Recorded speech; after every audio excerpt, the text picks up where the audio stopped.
नमस्कार। SPT news में आपका स्वागत है। पेश है 7 जनवरी बुधवार दोपहर 1:15 राजस्थान के विभिन्न शहरों की 12 बड़ी खबरें। सबसे पहले एक नजर डालते हैं आज की हेडलाइंस पर। ट्रेनें लेट, फ्लाइटें रद्द, घरों में घुस रहा कोहरा। राजस्थान हाईकोर्ट में शनिवार वर्किंग पर गतिरोध टला। मकर संक्रांति पर संगम में आस्था का महास्नान, 1 करोड़ श्रद्धालुओं के पहुंचने का अनुमान। वंदे भारत को लेकर रेलवे का बड़ा फैसला, 1500 नए वंदे भारत चेयर कार कोच बनाए जाएंगे। मंडार बॉर्डर से गुजर रही 1 करोड़ 26 लाख की शराब, सिरोही पुलिस सोती रही, गुजरात पुलिस ने खोला बड़ा राज। और अब खबरें विस्तार से सुनिए। राजस्थान में सर्दी सितम ढा रही है। जयपुर सहित प्रदेश के 30 से ज्यादा शहरों में घना कोहरा छाया हुआ है। कई शहरों में अति घना कोहरा है और दृश्यता 0 हो गई है, यानी 2 मीटर से ज्यादा कुछ भी दिखाई नहीं दे रहा। मॉर्निंग वॉक करने वाले लोग अलाव का सहारा ले रहे हैं, लेकिन अति घने कोहरे के आगे अलाव भी बेअसर हो गया है। सड़क, विमान और रेल सेवाएं भी प्रभावित हो रही है। जयपुर इंटरनेशनल एयरपोर्ट पर देर सुबह शून्य विजिबिलिटी रही। उदयपुर की सुबह 6:55 पर जाने वाली फ्लाइट सुबह 8:10 पर अहमदाबाद की, देहरादून और चंडीगढ़ रवाना होने वाली फ्लाइट रद्द रही। राजस्थान हाईकोर्ट में हर महीने 2 शनिवार को कार्य दिवस घोषित कर न्यायिक कार्य दिवस बढ़ाने को लेकर बार और बेंच के बीच गतिरोध फिलहाल टल गया है।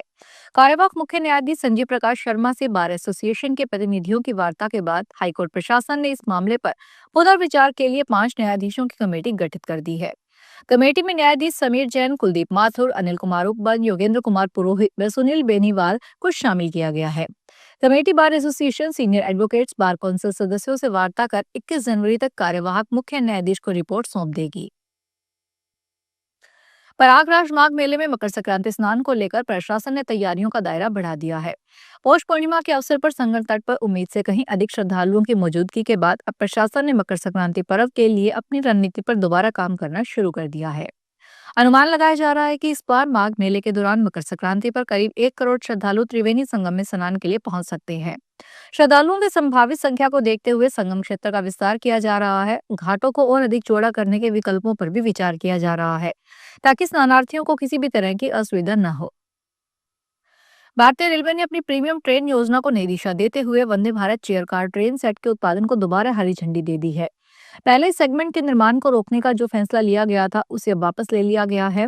रेलवे बोर्ड ने साफ किया है कि 2026-27 से 2029-30 के बीच 4 सालों में कुल 1500 वंदे भारत चेयर कार कोच तैयार किए जाएंगे। इस मेगा प्लान के तहत 720 कोच चेन्नई स्थित इंटीग्रल कोच फैक्ट्री में बनाए जाएंगे। शेष कोच देश की अन्य कोच निर्माण इकाइयों में तैयार होंगे। राजस्थान के सिरोही जिले से सटे मंडार बॉर्डर को लेकर एक चौंकाने वाला मामला सामने आया है। करोड़ों रुपए की अवैध विदेशी शराब राजस्थान की सीमा पार करते हुए गुजरात तक पहुंच गई, लेकिन सिरोही पुलिस को इसकी भनक तक नहीं लगी। गुजरात के बनासकांठा जिले के पथावड़ा थाना पुलिस ने कार्रवाई करते हुए एक ट्रेलर से करीब 1 करोड़ 26 लाख रुपए की विदेशी शराब जब्त की है। गुजरात पुलिस की जांच में सामने आया है कि जब्त की गई शराब राजस्थान के मंडार बॉर्डर से होकर गुजरात में पहुंची थी। पुलिस ने ट्रेलर से 18,060 विदेशी शराब की बोतलें बरामद की है, जो 760 कार्टन में पैक थी। कोटा शहर के कुन्हाड़ी क्षेत्र में एक बिल्डर अधूरी मल्टी स्टोरी भवन बनाकर फरार हो गया। इस कारण 7 साल से मल्टी स्टोरी में 160 से अधिक फ्लैट बुक करवाने वाले लोग परेशान हैं। करोड़ों रुपए की रकम फंस गई है। न मल्टी स्टोरी में फ्लैट मिला और न रकम वापस लौटाई जा रही है। बिल्डर के खिलाफ कार्रवाई की मांग को लेकर शासन प्रशासन तक गुहार लगाई जा चुकी है, लेकिन अभी तक कोई मदद नहीं मिली। रेरा में शिकायत दर्ज करवा दी गई है।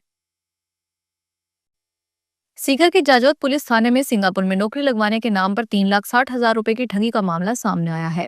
एजेंट ने सिंगापुर में वेयरहाउस असिस्टेंट की नौकरी लगवाने के नाम पर रुपए ले लिए, लेकिन युवक को वहां पर कोई भी नौकरी नहीं मिली। सीकर के जाजौत पुलिस थाने में उदयपुरा निवासी कैलाश चंद जाटव ने कोर्ट इस्तगासे के जरिए मुकदमा दर्ज करवाया कि उसके एक परिचित ने हरियाणा निवासी सुमित कुमार से इसकी जान पहचान करवाई थी। सवाई माधोपुर अपने 263वें स्थापना दिवस को बेहद खास अंदाज में मनाने जा रहा है। पंचगौरव अभियान के तहत आगामी 18 और 19 जनवरी को शहर के दशहरा मैदान में अमरूद महोत्सव और उन्नत कृषि तकनीकी मेला 2026 का भव्य आयोजन होगा।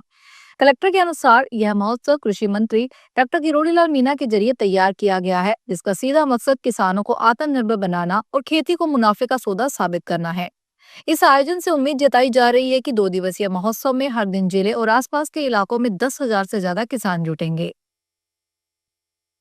उत्तर पश्चिमी रेलवे के जोधपुर मंडल में तकनीक सुधार कार्यों के कारण बुधवार को रेल यात्रियों को असुविधा का सामना करना पड़ेगा। रायकाबाग जैसलमेर रेलखंड पर महत्वपूर्ण संरचनात्मक सुधार किए जा रहे हैं। इसके चलते इस रूट की 2 प्रमुख जोड़ी ट्रेनों का संचालन आंशिक रूप से रद्द किया गया है। रेलवे प्रशासन के अनुसार जैसलमेर के आसपास के पुराने रेलवे पुलों पर आरसीसी बॉक्स डालने का कार्य किया जा रहा है। यह कार्य सुरक्षा और भविष्य में बेहतर रेल परिचालन क्षमता सुनिश्चित करने के उद्देश्य से किया जा रहा है, लेकिन इसके कारण कई ट्रेनों का संचालन प्रभावित रहेगा। भीलवाड़ा जिले के मांडल थाना क्षेत्र में बुधवार सुबह एक कपड़ा फैक्ट्री में काम के दौरान दो श्रमिकों की संदिग्ध परिस्थितियों में मौत हो गई। दोनों श्रमिक बॉयलर क्षेत्र में कार्यरत थे और सुबह करीब 8 बजे बेहोश हालत में मिले। उन्हें अस्पताल ले जाया गया, जहां डॉक्टरों ने मृत घोषित कर दिया। प्रारंभिक जांच में बॉयलर से निकलने वाली जहरीली गैस से दम घुटने की आशंका जताई जा रही है। घटना के बाद अन्य श्रमिकों ने फैक्ट्री प्रबंधन पर लापरवाही का आरोप लगाते हुए अस्पताल के बाहर प्रदर्शन किया। राजधानी के तुर्कमान गेट इलाके में फैज़ इलाही मस्जिद के पास अतिक्रमण वाले इलाके में बुलडोजर एक्शन की कार्रवाई की गई। दिल्ली नगर निगम ने बुधवार तड़के दिल्ली के रामलीला मैदान के पास तुर्कमान गेट स्थित फैज़ इलाही मस्जिद के पास अतिक्रमण वाले इलाके में अतिक्रमण हटाने का अभियान चलाया।